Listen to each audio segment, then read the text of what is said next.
Hello friends, welcome to my YouTube channel Rajveer education academy. आज हम पढ़ेंगे चैप्टर 11 प्रश्नावली 11.1 का प्रश्न हुआ।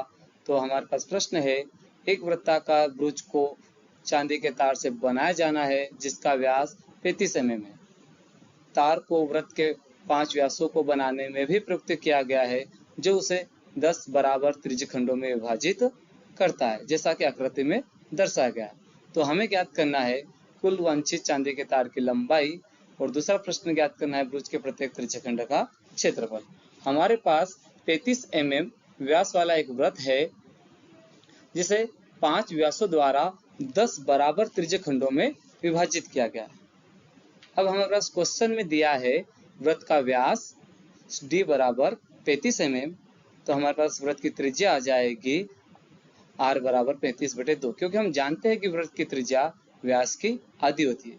अब हमारे पास क्वेश्चन में कोण थीटा का मान नहीं दिया है, और जब हम क्वेश्चन सेकंड में त्रिज्यखंड का क्षेत्रफल ज्ञात करेंगे तो हमें कोण थीटा की वैल्यू पता होना चाहिए।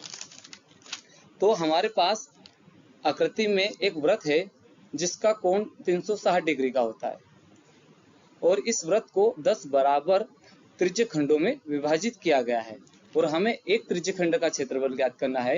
इसलिए हम क्या करेंगे, 360 डिग्री में को 10 से विभाजित कर देंगे तो हमारे पास कोण थीटा का मान आ जाएगा। तो हमारे पास कोण थीटा का मान 36 डिग्री आएगा। 360 में हम 10 से भाग देंगे तो हमारे पास कोण थीटा का मान 36 डिग्री आ जाएगा।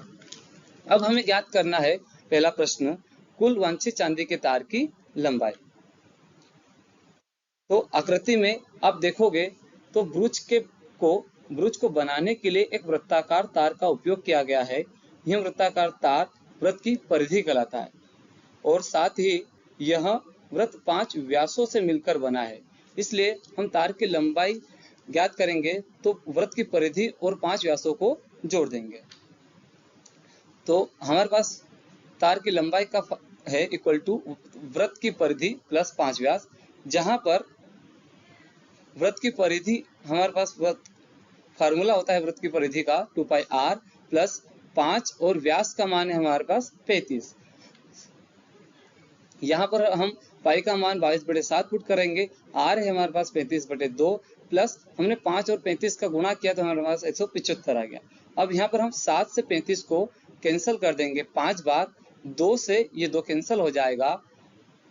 तो अब हमारे पास बचेगा 22 गुणित में 5 और प्लस में 175। जब अब हम 22 और 5 का गुणा करेंगे तो हमारे पास आ जाएगा 110, और प्लस कर देंगे हम 175, तो हमारे पास आंसर आ जाएगा 285 mm। अतः कुल वांछित चांदी के तार की लंबाई हमारे पास 285 mm आ जाएगी। अब हमारे पास दूसरा प्रश्न है, ब्रुज के प्रत्येक त्रिज्यखंड का क्षेत्रफल ज्ञात करना है। ये हमारे पास वृत्त है जिसमें यह एक त्रिज्यखंड है, और त्रिज्यखंड का हमको क्षेत्रफल ज्ञात करना है। तो त्रिज्यखंड के क्षेत्रफल का हमारे पास एक पर्टिकुलर फार्मूला होता है। तो हमारे पास फार्मूला है πr² इंटू θ/360। पाई का मान हमें 22/7 पुट करना है, r है हमारे पास 35/2, उसका स्क्वायर करना है, और थीटा का मान है हमारे पास 36। 35/2 का स्क्वायर, इसलिए हम 35/2 को 2 बार लिख देंगे। यहाँ पर हम 36 से 36 को कैंसिल कर देंगे तो हमारे पास 10 आ जाएगा। इस 7 से इस 35 को कैंसिल कर दूंगा तो हमारे पास 5 आ जाएगा। 5 से मैं इस 10 को कैंसिल करूंगा तो हमारे पास 2 आ जाएगा, और इस 2 से मैं 22 को कैंसिल कर दूंगा तो 11 बार हो जाएगा। अब हमारे पास बचा है 11 गुणित में 35, और बटे में बचा है 2 गुणित 2। तो 11 और 35 का हम मल्टीप्लाई करेंगे तो हमारे पास आ जाएगा 385, और 2 का गुणा करेंगे तो 4। और यह हमारे सेकंड क्वेश्चन का आंसर हो गया कि त्रिज्यखंड का क्षेत्रफल हमारे पास आ गया है 385/4 mm²। आई होप कि यह वीडियो आपको पसंद आया। यदि यह वीडियो आपको पसंद आया हो तो प्लीज़ मेरे चैनल को लाइक करें, सब्सक्राइब करें और शेयर करें। धन्यवाद।